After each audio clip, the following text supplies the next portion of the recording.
एक दाना चावल शंकर भगवान के शिवलिंग पर समर्पित करिए।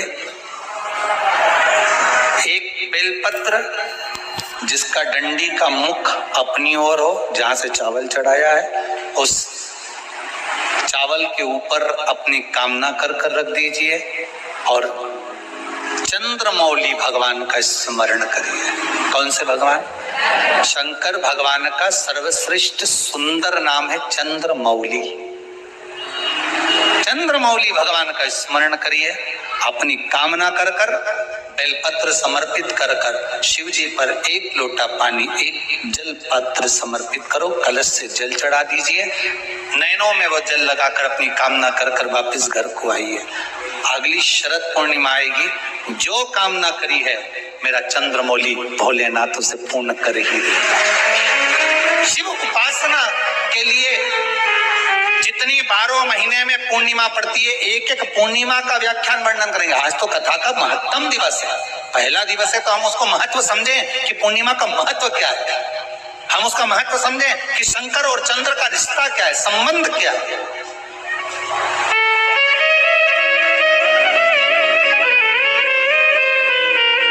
भगवान ने जितनी पूर्णिमा बनाई है, जितने नक्षत्र बनाए, जितनी घड़ी बनाई, जितना पल बनाया, जितना समय बनाया, ये शंकर भगवान ने जो बनाया ये गलत नहीं बनाया, श्रेष्ठता के लिए बनाया, जग के उद्धार के लिए, संसार के उद्धार के लिए बनाया। अब उसका प्रयोग आप करें ना करें ये आपके ऊपर है।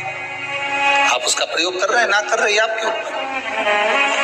पर लास्ट वाला है, शिव महापुराण के माध्यम से शास्त्र कह रहा है कि आप 32 पूर्णिमा के व्रत प्रारंभ कर दो। उसमें करना क्या है आपको?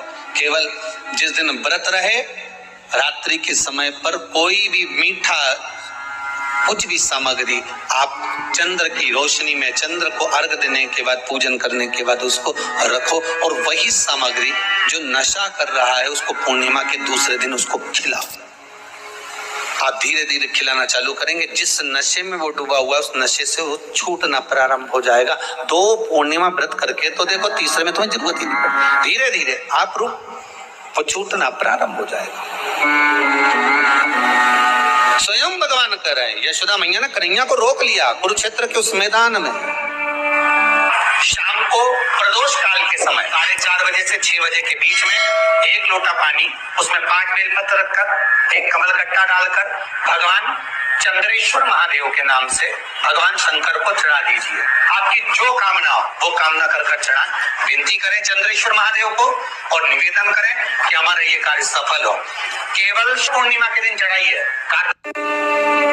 पूर्णिमा के नारियों को, स्त्रियों को अखंड सौभाग्य के लिए, जो नारी वैधव्य नहीं होना चाहती है उस नारी को पूर्णिमा के कितने व्रत करना चाहिए।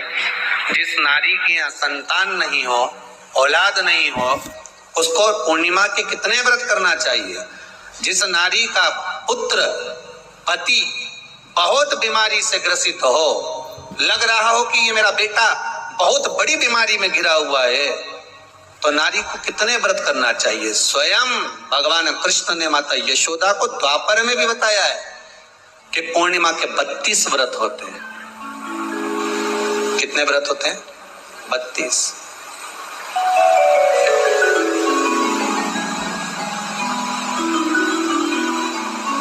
स्वयं भगवान कृष्ण यशोदा रानी को, माता यशोदा जी को भी बता रहे हैं 32 व्रत। अब आपको किसी ने बता दिया होगा कि 8 कर लो, 7 कर लो, 6 कर लो, 12 कर लो, इसलिए आपने बोला कि 12 कर लीजिए, 32 कर लीजिए। अरे यहाँ तो द्वापर की कथा भी कहती है। यशोदा जी ने एक बार भगवान कृष्ण को रोक कर कह दिया, ए कन्हैया रुको। कन्हैया बोले, बोलो माँ क्या बात है। कन्हैया जरा रुकिए, इधर आओ जरा। भगवान कृष्ण आए। हाँ माँ बोलिए। किस जगह का प्रसंग है ये? जिस समय पर राधा रानी कुरुक्षेत्र में नंद बाबा और यशोदा जी को लेकर कुरुक्षेत्र के कुंड में, ब्रह्म सरोवर में स्नान कराने के लिए लेकर जाती है, ग्रहण का समय पर। और जब भगवान कृष्ण उस कुरुक्षेत्र के उस सरोवर में स्नान करने आते हैं। तब यशोदा जी ने अपने लाला से प्रश्न किया है, पूछा है,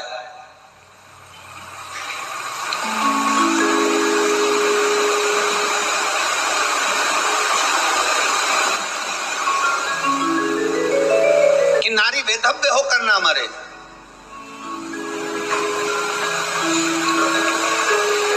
उसका पति कोई रोग से ग्रसित ना हो, उसका पुत्र किसी रोग में ना पड़े।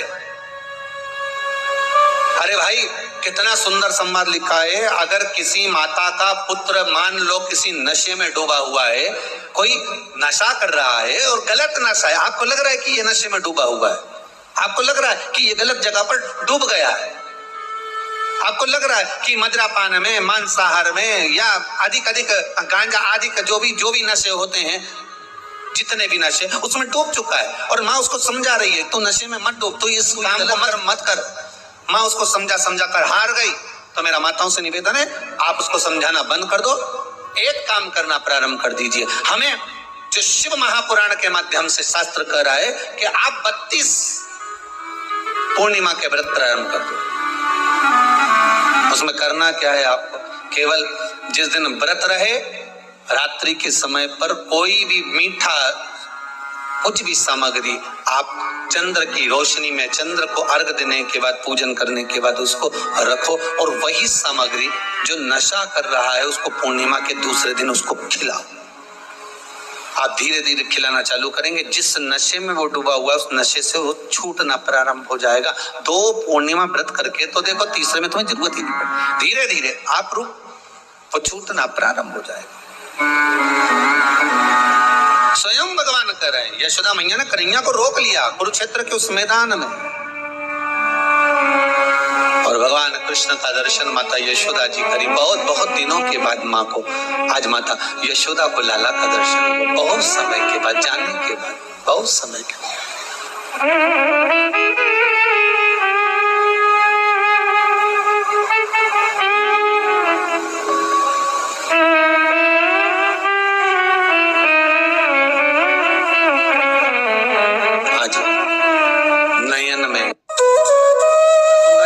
यूट्यूब पर जितने कथा सुन रहे हैं और कुबेरेश्वर धाम में जितने कथा सुन रहे हैं, आप में से कितने लोग हैं जो पूर्णिमा का व्रत करते हैं? जो माताएं करती हो जरा हाथ उठाइए। पूर्णिमा का व्रत जो करते हो ना आप लोग, रखिए हाथ। अब पूर्णिमा के व्रत में आपने कई बार किताब पढ़ी होगी पूर्णिमा की, या आपने व्रत किया होगा, या पूर्णिमा का व्रत आप धारण करे होगे, तो उसमें पूजन कौन से भगवान की होती है?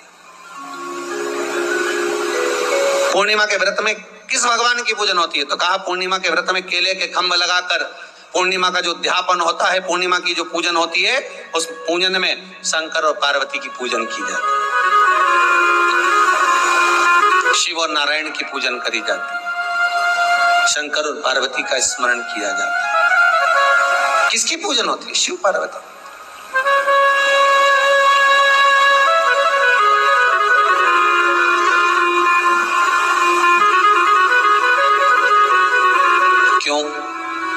शंकर और पार्वती का पूजन क्यों करा जाता है पूर्णिमा के व्रत में?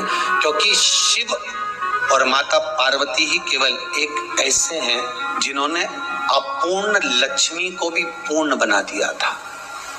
किसको पूर्ण बनाया है? लक्ष्मी। शरद पूर्णिमा के दिन अगर आप शंकर भगवान को एक लोटा पानी अगर शिव को समर्पित कर रहे हो, श्वेत पुष्प को रख कर शंकर जी के ऊपर सफेद फूल को चढ़ाकर अगर एक लोटा जल भी, एक पात्र जल भी शंकर को समर्पित कर रहे हो, तो ये लक्ष्मी के लिए ही तो कर रहे हो। और कौन सी लक्ष्मी? पूर्ण लक्ष्मी। पूर्ण लक्ष्मी। आपको पहले भी कथा में कहा, एक बार भगवान विष्णु के सामने लक्ष्मी मैया ने बहुत तेज स्वर में कह दिया था, नारायण, दुनिया के लोग आपका नाम जपते हैं, दुनिया के लोग नारायण नारायण कहते हैं, दुनिया के लोग आपका भजन करते हैं, पर सत्य मायने में कहूं ना तो मेरे बिना दुनिया के लोगों की नहीं चल सकती, मेरे बिना दुनिया नहीं चल सकती, संसार मेरे बिना नहीं चल सकता। भगवान विष्णु ने कहा, ये तो गलत है लक्ष्मी आपका कहना। एक दिन लक्ष्मी को अहंकार आ गया। अहंकार के संबोधन जब माता लक्ष्मी करने लगी तो भगवान उसी समय पर भगवान विष्णु को क्रोध आ गया और भगवान विष्णु ने कह दिया, लक्ष्मी तू इतनी बड़ी बड़ी बात कहती है कि तेरे बिना नहीं रह सकती संसार। मैं तुझे कहता हूं लक्ष्मी तू अपूर्ण है। तू अपूर्ण है तो पूर्ण कब हो गई?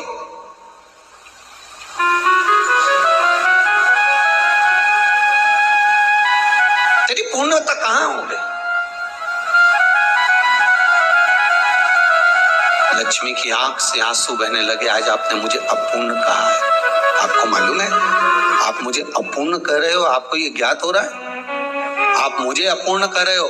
भगवान कहते हैं हाँ लक्ष्मी मैंने तुझे अपूर्ण कहा है। अपूर्णता का मतलब आप जानते हो ना? भगवान कहते हैं लक्ष्मी मैं सब जानता हूं। लक्ष्मी रोती हुई माता सरस्वती के पास पहुंच गई। सरस्वती ने पूछा क्या बात है लक्ष्मी, क्यों रो रही हो? लक्ष्मी जी ने कहा क्या बताऊं सखी, मेरे पति ने आज मुझे अपूर्ण कह दिया है। तो क्यों रो रही है तू? अपूर्ण अगर कह दिया, पति ने तो कहा है ना, तो क्यों रोना? चल मेरे साथ। और सरस्वती मैया माता लक्ष्मी को लेकर सीधे पहुंच गई माता पार्वती के यहाँ।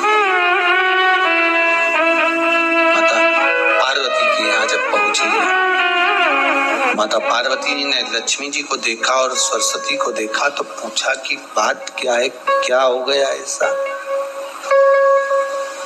क्या हुआ, क्या है ऐसा जो तुम दोनों आज मेरे पास में आई? क्या हुआ? पार्वती जी कुछ बोलती, शिव जी का ध्यान माता सरस्वती की ओर और लक्ष्मी की ओर गया और भगवान शंकर जान गए कि आज भगवान नारायण ने लक्ष्मी जी को अपूर्ण कहा है। अब देखें माता पार्वती क्या कर सकती है, इसको पूर्ण बनाने के लिए करेगी क्या? क्या हुआ? माता सरस्वती जी बोली लक्ष्मी को अपूर्ण कर दिया। अपूर्ण कर दिया? हाँ, तो क्या सोचना उसके लिए, इसको मैं अभी पूर्ण बना देती हूँ। माता जगतजननी पार्वती ने गोदी में विराजमान गणेश जी को उठाया और उठाकर लक्ष्मी जी की गोद में दे दिया। ले लक्ष्मी आज से तू पूर्ण हो गई। लक्ष्मी आज से तू पूर्ण है। गोदी में जब तक संतान नहीं है तो नारी को लोग अपूर्ण समझते हैं। पर माता पार्वती जी ने संपूर्ण ब्रह्मांड में एक सिद्धता प्रदान कर दी कि अपने गोदी के लाल को, अपने गोदी के पुत्र को माता ने लक्ष्मी की गोद में देकर लक्ष्मी को पूर्ण बना दिया। वो दिन कौन सा था? यही शरद पूर्णिमा का दिन था। कौन सा दिन? आवाज पकड़ लो। यही शरद पूर्णिमा का दिन था। शरद पूर्णिमा का दिन लक्ष्मी को पूर्ण करने का दिन, पूर्ण करने। केवल अमृत ही नहीं बरसता, शरद पूर्णिमा के दिन लक्ष्मी भी बरसती है। लक्ष्मी पूर्णिमा के कितने व्रत होते हैं? बोलते जाओ जरा, जल्दी जल्दी बोलो। पूर्णिमा के नारियों को, स्त्रियों को अखंड सौभाग्य के लिए जो नारी वैधव्य नहीं होना चाहती है उस नारी को पूर्णिमा के कितने व्रत करना चाहिए? जिस नारी के यहाँ संतान नहीं हो, औलाद नहीं हो,